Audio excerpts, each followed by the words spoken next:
কাৰ্বি আংলঙৰ বোকাজানৰ এক ভয়াৱহ হত্যাকাণ্ড।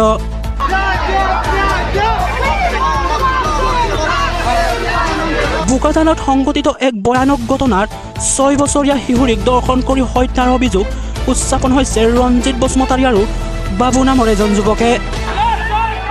এই নিৰ্মম অপৰাধৰ ফলত স্থানীয় জনগোষ্ঠী স্তম্ভিত আৰু শোকত ভাগি পৰিছে।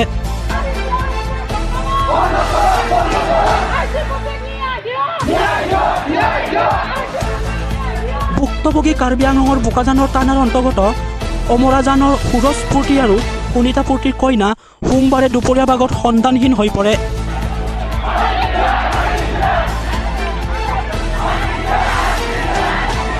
শিশুটিৰ মাতৃয়ে দাখিল কৰা এজাহাৰ পিছতে আৰক্ষীয়ে তালাচী অভিযান আৰম্ভ কৰে।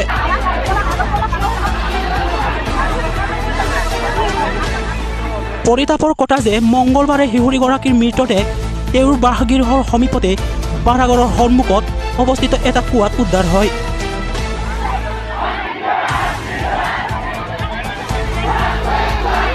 আৰক্ষীয়ে সন্দেহ কৰিছে যে ডিঙিত পোৱা আঘাতৰ পৰা স্পষ্টকৈ কাপোৰৰ টুকুৰাৰে ডিঙি চেপি হত্যা কৰা হৈছে। অপৰাধ সংঘটিত কৰাৰ পিছত অভিযুক্তই শিশুটিৰ মৃতদেহ কুঁৱাত পেলাই পলায়ন কৰা বুলি জানিব পৰা গৈছে।